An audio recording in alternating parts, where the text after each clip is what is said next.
Samuel had transitioned out of leadership and is now taking kind of a background role in the kingdom, and Saul has stepped up to be the king.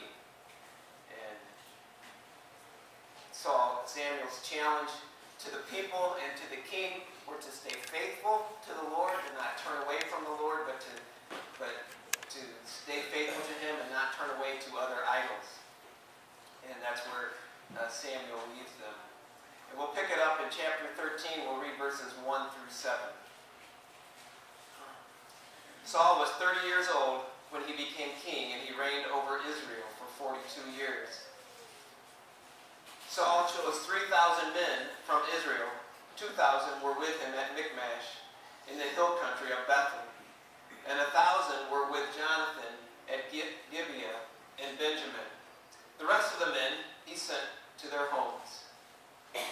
Jonathan attacked the Philistine outpost at Geba, and the Philistines heard about it. Then Saul had the trumpet blown throughout the land and said, "Let the Hebrews hear." So all Israel heard the news. Saul has attacked the Philistine outpost. Now Israel has become a stench to the Philistines. And the people were summoned to join Saul at Gilgal. The Philistines assembled to fight Israel, and 3,000 chariots, or with 3,000 chariots, 6,000 charioteers, and soldiers as numerous as the sand of the seashore. They went up and camped at Michmash, east of Bethaven. When the men of Israel saw their situation was critical and that their army was hard-pressed, they hid in caves and thickets, among the rocks and in pits and cisterns. Some Hebrews even crossed the Jordan to the land of Gad and Gilead. Saul remained at Gilgal, and all the troops with him were quaking with fear. Let's pray. Father, I thank you for this opportunity to come and share your word once again. I again pray that you would open our hearts and minds and ears to receive the message that you have for us. I pray that you would speak through me, that you would use me as your vessel to declare your word, and I pray that it would be your spirit and your word that accomplishes your purpose this morning. In Jesus' name, amen. And as we see now, Saul is settling into leadership, and beginning here, if we remember back in chapter 11 when he summoned the people of Israel to fight a battle to free the men who had been attacked by Nahash the Ammonite, he assembled an army of 330,000 men that had come together to fight this battle. And here we see that Saul chooses 3,000 men, and he keeps 2,000 with him and dispatches 1,000 to stand with Jonathan, and he sends 327,000 men back home. Now, they had won a pretty significant battle with the army that they had. I don't know that they're going to do so well with an army of 3,000. The interesting thing that I see here is right after Samuel gets done telling them, don't turn away from the Lord. Don't turn away from the Lord and turn to other things. Saul makes to what appears to me to be a unilateral decision to send these men home. There's nothing in the text that says that he sought the Lord for wisdom or advice about what to do here. And I think often in our own life we can do the same thing. We can just make decisions based on what we think sounds like a good plan. But if we turn to James chapter 1, verses 5 through 8, we find that we don't have to do that. We do not have to make decisions on our own. When we belong to the Lord, when we surrender our life to Him, He promises to help us. And here we see that in James chapter 1, verses 5 through 8. It says, if any of you lacks wisdom, he should ask God, who gives generously to all, without finding fault, and it will be given to him. But when he asks, he must believe and not doubt, because he who doubts is like a wave of the sea, blown and tossed by the wind. That man should not think he will receive anything from the Lord. He is a double-minded man, unstable in all he does. And so here we see that God wants us to come to Him for wisdom. He promises that if we come to Him with wisdom, and as Saul admonished, or not Saul, Samuel admonished the people of Israel, if we're single-minded, if we put our faith in Him, if we ask for that wisdom, He promises to give it.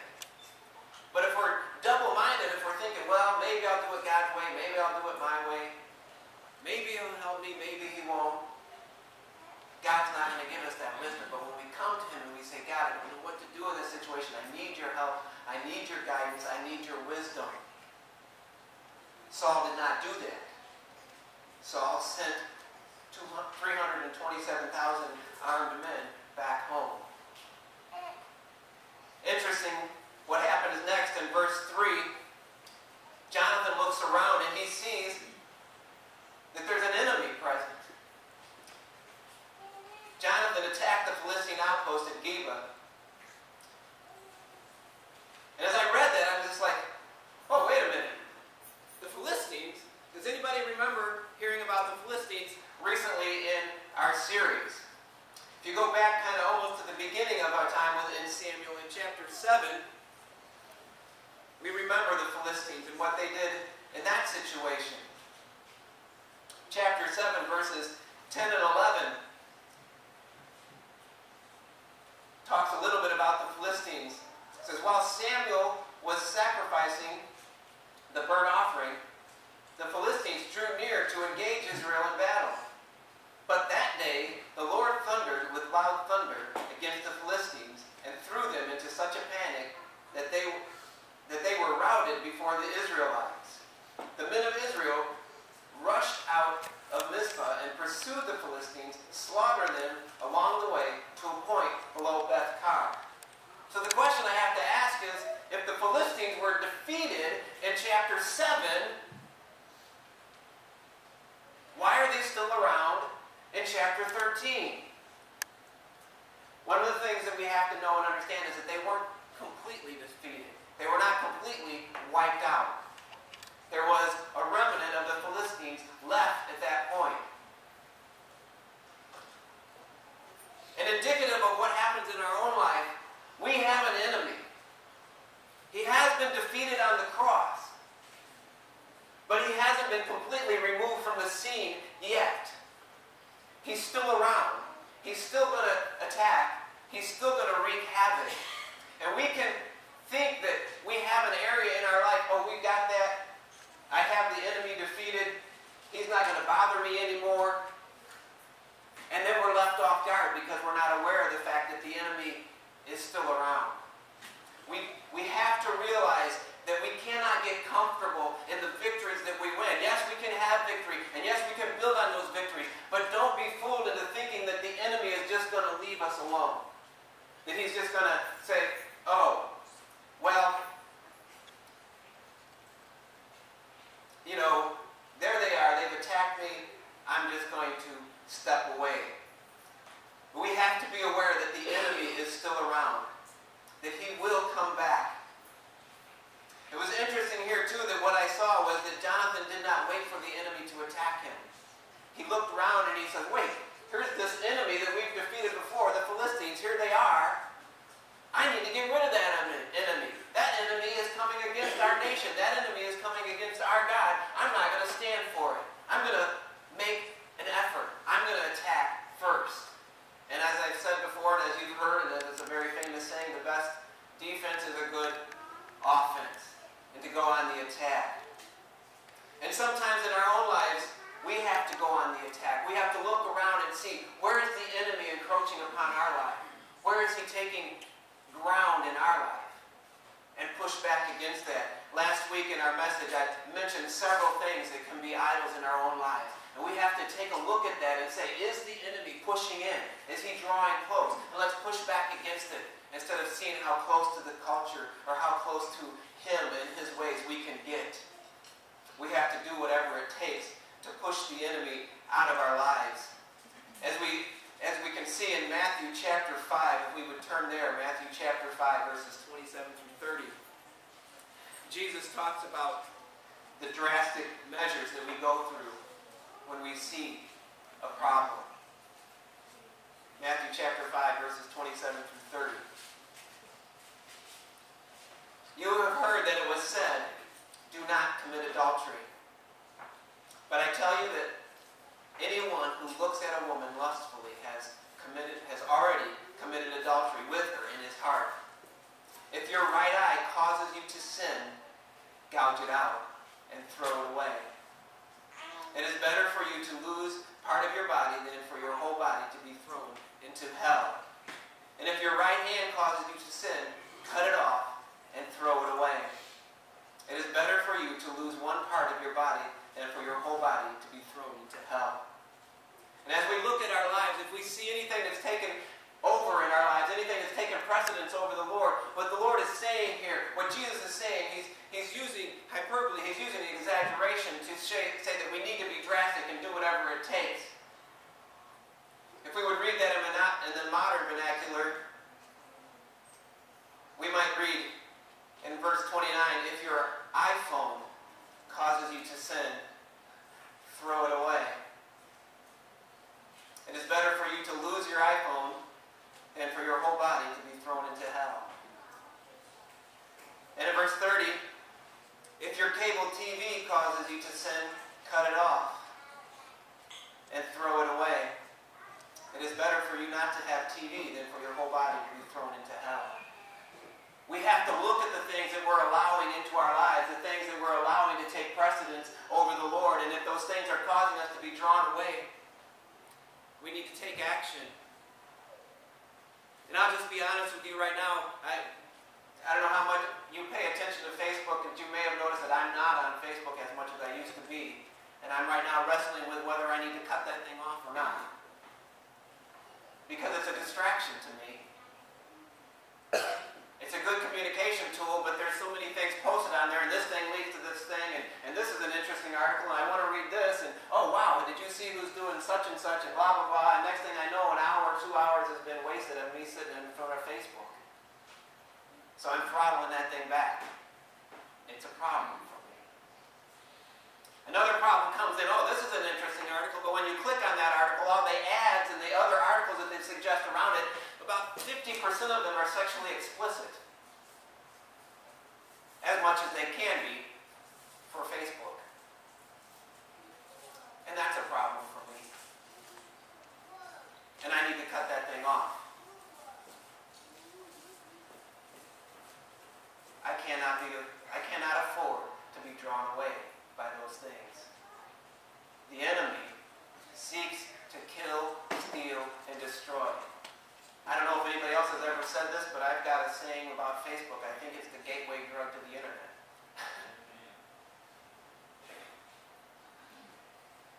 I like Facebook. It's a good communication tool. You can keep up with friends and family. You can post things and you can see what's going on. But I know for me, I have to put fences around that. What is there in your life that you have to look at critically? What is there in your life that you need to attack for the sake of the kingdom? It's true individually and it's true corporately, and I would say that corporately we have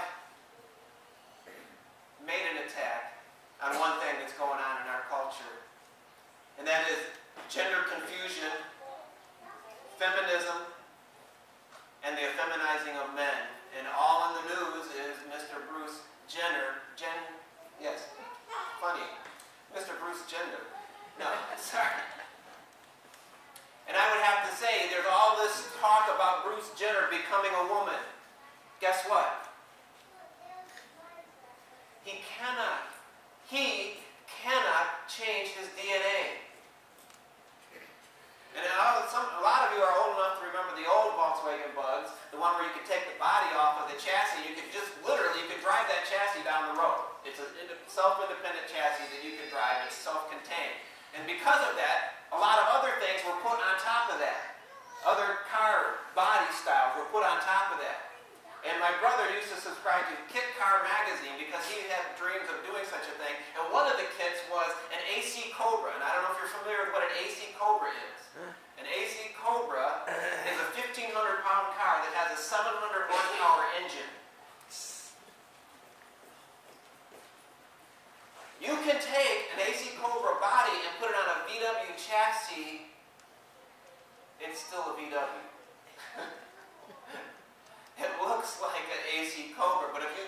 two cars up side by side, you're going to quickly find out which one is which. All that just to say that you can change the outside of the package. He can do whatever he wants with his physical body. He's still a man. Gender confusion in our culture today has been front page for several weeks. Feminism in our culture. The effeminizing of men. Telling men that they need to get in touch with their feminine side. Sorry. We're going to put the kibosh to that starting Tuesday with Stepping Up Manhood and True Woman 101. We're taking a frontal attack on the culture because we believe the Word of God trumps culture. We are taking a stand.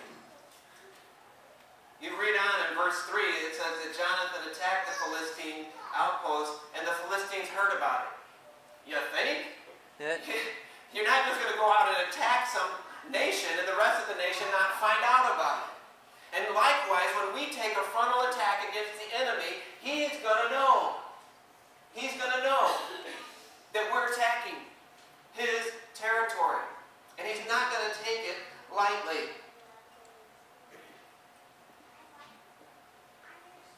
We were created in the image of God. And in the beginning, in Genesis, it says that he created man in his image. Male and female, he created them. Both of them in his image. And that's what this battle is all about. This battle is about the display of the glory of God and the image of God.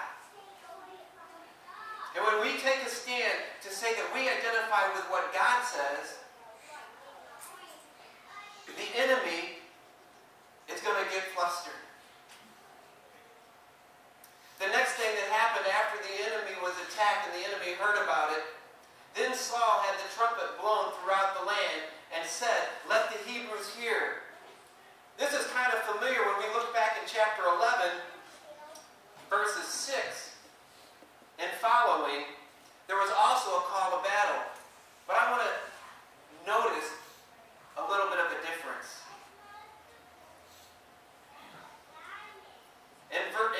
In chapter 13, where we are here,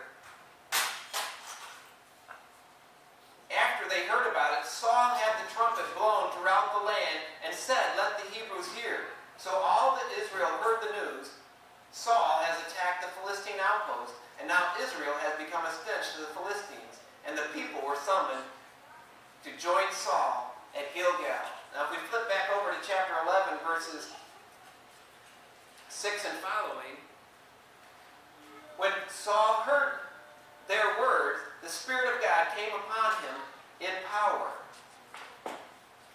and he burned with anger. He took a pair of oxen, cut them into pieces, and sent the pieces by messengers throughout Israel, proclaiming, "This will be done to the oxen of anyone who does not follow Saul." And Samuel being the representative of the Lord, followed Saul and Samuel. Then the terror of the Lord fell on all the people, and they turned out as one man. And I don't know if you've noticed the difference between those two calls to battle. But the first one in chapter 11 was filled with the fear of the Lord, following the Lord, and the terror of the Lord. This call to battle says Saul did it all. The Lord was not involved with this call to battle. Let's see how that turns out for them. As we continue in this verse 3, or actually verse 4. So all Israel heard the news. Saul has attacked the Philistine outpost, and now Israel has become a stench to the Philistines, and the people were summoned at Gilgal. Israel, by virtue of attacking the enemy, had become a stench to the Philistines. That's fairly reasonable to think that. You attack the enemy. If we attack the enemy, we become a stench to him. He doesn't like the way that smells. He works out. It's interesting that it's a stench to the enemy, but it's also a pleasing aroma to our God.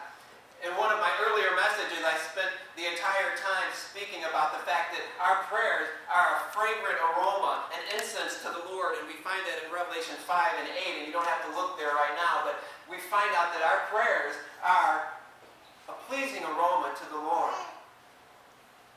And we also find out in Philippians chapter 6 that prayer is one of our primary weapons.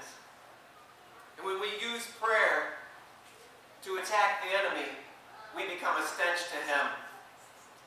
And as long as I'm on the topic of prayer, I forgot to announce in the announcement time that tomorrow night is prayer time here at the church, and we continue to ask that you would join us for that, because that is one of our primary weapons, and that is how we fight the battle, and that is how we push back against the enemy. But in 2 Corinthians chapter 2, verses 14 through 16,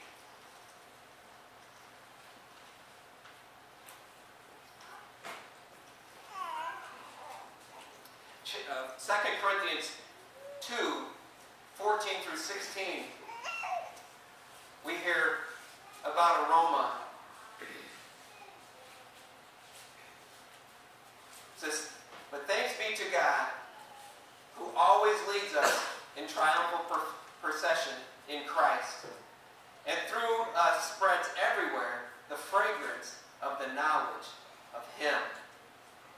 For we are to God the aroma of Christ among those who are being saved and those who are perishing.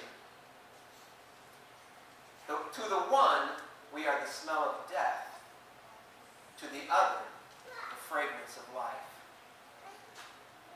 Same people, us, followers of God, followers of Jesus Christ, the aroma of Christ that we put off can both at the same time be the fragrance of life and the fragrance of death.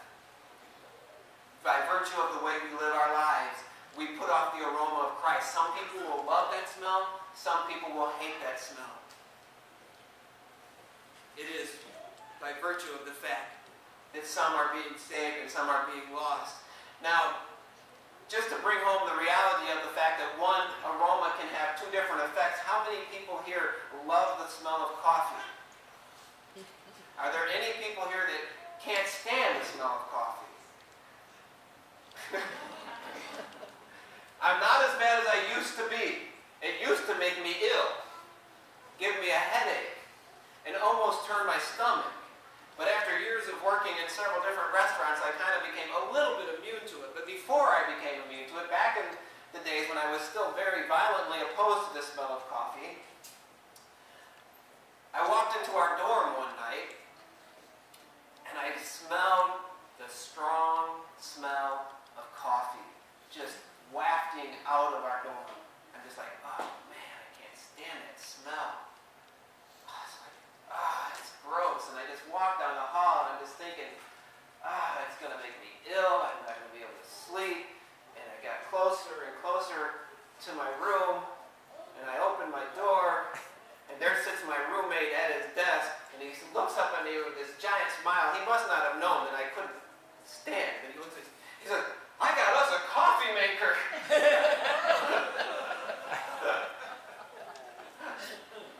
I was just like, I will be very honest, I didn't handle it well. I said, "I can't stand the smell of coffee. It makes me ill. I can't believe you did that." And I gathered up a bunch of books and slammed them into a book bag, and I left, and I went to the library, which thankfully was open until 11 o'clock at night, and I stayed there until closing. And I got back. Thankfully, the offending machine had been removed. Yes. He put it down in the break room where anybody who wanted to could use it, but at least it wasn't in my room. One smell, two different responses to the same smell. When we attack the enemy, it's a pleasing aroma to the Lord and a stench to the enemy. Let's continue on.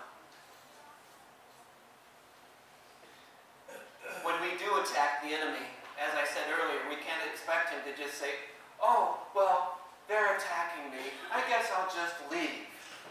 Or I'll just roll over and play dead. When we attack the enemy, when we go after what matters to him, he responds in force, as we see here in verse 5.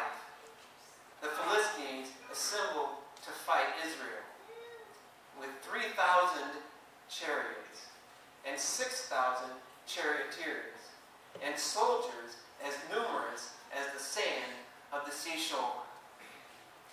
Now, as we remember, Saul sent most of the army back home, 327,000 of them back home. He still had 3,000. He had blown the trumpet. Some of them had come back. We don't know the number, but even if they all came back, if you've got an army of 3,000 chariots, which is basically the army tank of the day, and you have 0 army tanks, and you have 300,000 soldiers, and he has soldiers as numerous as the sands of the seashore, I think you're a little bit outnumbered. At least it looks that way. At least it looks that way.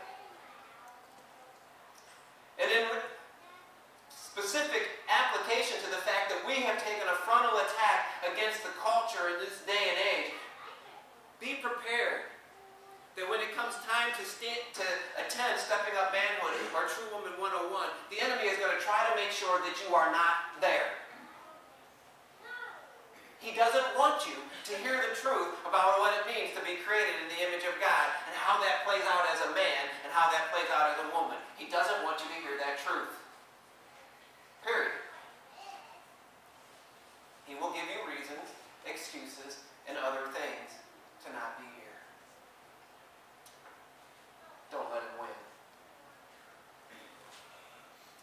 Verse 6. This is interesting.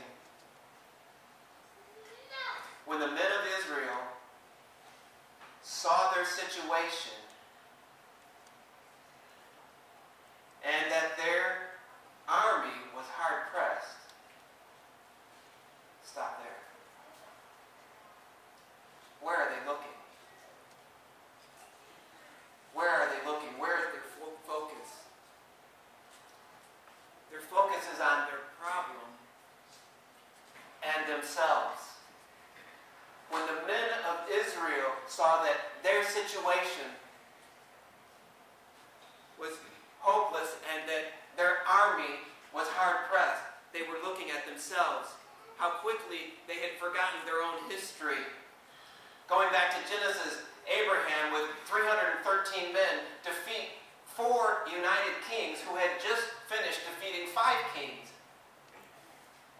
In Exodus, Pharaoh's entire army was drowned in the sea. In Joshua chapter 6, Jericho was taken without ever firing a shot of any kind. Judges chapter 7 and 8, Gideon with 300 defeats the army of Midian, who had 135,000 soldiers. As we alluded to earlier, just recently in their own history, in 1 Samuel 7, God had defeated the Philistines, this same army. God had defeated them once. And now they're looking not to God, but to themselves. And just a few days earlier, they had defeated Nahash and the Ammonites. But now all of a sudden, their situation in their mind is hopeless. When you look at your situation, when you look at your problems, when you take your eyes off of God, God becomes small and your problems become huge. And I don't know how many of you have seen the movie The Avengers, but how many of you have seen that movie? A few. In The Avengers, there's a god called Loki who comes from the planet Asgard to wreak havoc on Earth. And he considers himself a god. And he's a problem. But when we take our eyes off of our God and look at our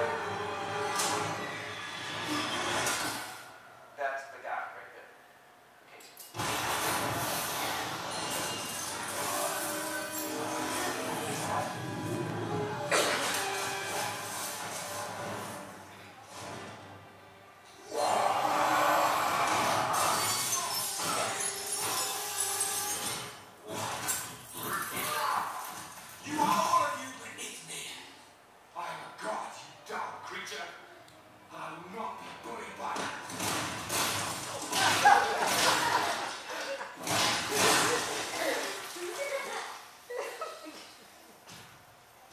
Puny girl. Now, if you didn't catch the line there, he says to the Hulk, and this is what happens when you take your eyes off of God and look at the problem. The problem becomes big like the Hulk. Your God becomes small. And so Loki says to the Hulk, he says, basically referring to all of the Avengers, you all are beneath me because I am a god. And the Hulk responds to that by taking that god and pounding him into oblivion, and then he walks off and accurately assesses the situation. Puny God. And that's what happens when we take our eyes off of the one true and living God, when we take our eyes off of the great I am God and start to look at our own strength, our own resources, our own abilities. We take our eyes off of the God and put our eyes on a puny God. And when we have a puny God, that's what our problems are going to do to our puny God. But when we have our eyes on the true and living God, He is bigger than our problems. He is able to handle the problems that we have. When the Israelites, here back in verse 6 again, when the Israelites took their eyes off of God and began to look at their own strength and their own power, their own ability, their own resources, they hid. Their situation didn't get better. It got worse. They hid. They hid in caves, which are cold and dark and damp, and in thickets where you would have thorns and snakes and bugs, and in rocks, which that's got to be a comfortable place to be, and in pits, and in cisterns. And what happens when we take our focus off of our God and put it on our situation? The same thing happens to us. We hide. We end up hiding. We end up withdrawing into ourselves. We become discouraged. We end up in the pits. We have to keep our eyes on the Lord. Some of them, assessing the situation, not only hid, they fled, which kind of struck me as odd. You have these soldiers, they're called to battle. They're called to fight the enemy. They show up to fight. There is an enemy, and it appears to be stronger than them, and their reaction to that is, oh, wait a minute. You called me to join the army and I actually have to fight? You've got to be kidding me. I'm out of here. They left, and I tried to find it on the internet. I couldn't find it, but I remember that there was someone who signed up for the military and then was actually sent to the front lines, and they sued the army because they didn't sign up to fight. They just signed up because they needed a job.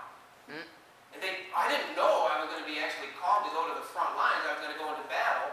So they actually, I don't remember the outcome of that. I just remember how ludicrous that was, that you would join the army and not understand that, okay, you might be called on to actually fight some people. And I think that happens in our churches today. We join the church and we have this idea that it's going to be a life of comfort and ease, and we're never going to have to fight any battles. We have to fight. We have to fight what's wrong in our own lives, in our own hearts. We have to fight what's wrong in our families. We have to fight what's wrong in our churches, and we have to fight what's wrong in our culture. When you step up to join the family of God, you're also stepping up to join the army of God. There is a battle waging, and we are called to fight it. So many people believe the lie that life should be trouble-free. And when there is conflict, when there is disagreement, when there is inconvenience, when there is hardship, when things don't go the way they want them to go, they say, sorry, I'm not, what? There's a battle here? I'm out of here. And I think we do the same disservice when we believe the lie of the myth of the romanticized marriage, where, oh, two people fall happily in love and they are in bliss for the rest of their lives.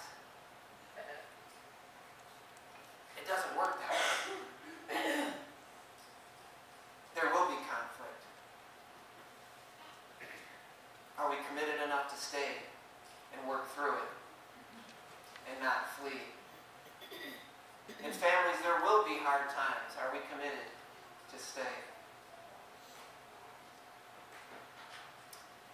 We have to stay. We have to work through those situations. Now, I said that the lie is that life should be trouble-free. That's only partially true, because in the beginning, God created the Garden of Eden to be perfect. He created it to be trouble-free. That was God's original plan. And in Revelation, we find out that when Christ returns and we return to heaven, that once again, life will be trouble-free. Life wasn't meant to be full of conflict and battle and wars. It wasn't meant to be that way. But sin entered the world. And since Genesis chapter 3 all the way to Revelation 22, which is basically the entire history of the human race, there will be conflict because there is sin. We need to be aware of that. But the good news is, Jesus himself, before I get to the good news, let me share some more bad news. Aren't you glad you came this morning? John chapter 16, verse 33, Jesus says point blank, in this life, you will have trouble. The prosperity gospel and the health and wealth gospel and the name it and claim it gospel, they kind of skip that part. Jesus Christ himself said in John chapter 16, verse 33, that in this life you will have trouble. Sin entered the world. Trouble entered the world. You will have trouble. Now the good news, that verse doesn't end there. It goes on to say, but take heart. I have overcome the world. I have overcome the world. Jesus doesn't deny the problem. He doesn't deny that there is problems. He says point blank, you will have problems. And sometimes they're big problems. And a lot of times, and most of the time, they're problems bigger than you can handle. But let's not get distracted by those problems. Let's not get overcome by those problems. Instead, let's put our focus on the one who has overcome the problems. Who has overcome the world. That's where our focus should be. Now let's go back to Saul's army in verse 7 and see what else is happening here. Would help if I was in 1 Samuel. There we go. Some Hebrews, we already addressed those. They left. They fled. Second half of verse 7. Saul remained at Gilgal, and all the troops who were with him were quaking in fear. So we have some that were hiding and some that were fleeing and some that did stick around, but they were still looking around and they were quaking in fear. There's so much going on in our world today and in our culture today. It's easy to look around. You look around and everywhere you see and hear, the economy is going to a collapse. You hear people talking about that. You look at our nation and you see the fact that the Democrats are in charge. You look around our nation and you hear the fact that the Supreme Court will likely legalize same-sex marriage. You look around and you see the crisis of ISIS. You see China and their threats to wipe the United States off the earth, which you don't hear that much. They kind of cover that up. Every time we purchase something from China, we're helping them. And I don't know how you can avoid that, actually, since basically everything is made there. North Korea, nuclear weapons. Iran, nuclear weapons. Then on a personal level, you might have a situation where your bills are more than you can afford. My to-do list is too big for me to accomplish. And you tend to look around at those things, and it's easy to fall into fear. And I would have to say that this is my trouble. I look around at all the problems. I look around that whole list that I look at, and I tend towards fear. And I have to remind myself that I have to look not at the problem, but at the Lord. Isaiah chapter 41, verse 10. We talked about this one recently in our family Bible time, and I have it written here because I took it out of the New American Standard Version. So it's Isaiah 41:10. says, "Do not fear, for I am with you. Do not anxiously look about you." I think that is so accurate. Do not anxiously look about you. Why not? For I am your God. I will strengthen you. I will help you. I will uphold you with my righteous right hand.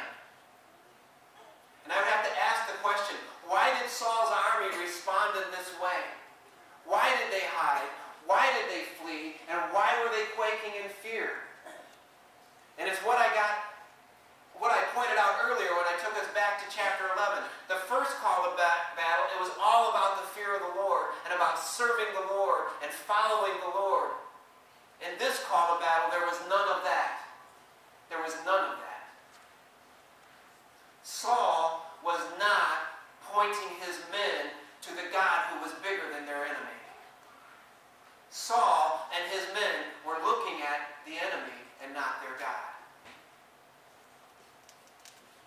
I want to be one who continually points myself back to the God who's bigger than my problem. I want to be one who points this congregation back to the fact that there is a God that's bigger than your problem, whatever it is. And I want us as a congregation to point those that we know and that we love that there is a God who is bigger than their problem, whatever it is. We need to put our focus in the right place. We need to put our focus back on the Lord. Because if our focus is not on the Lord, we find ourselves hiding and fleeing and quaking in fear. Can we fight an enemy? Could the nation of Israel fight an enemy from the position that they were in? From hiding and fleeing and quaking in fear? No, they couldn't.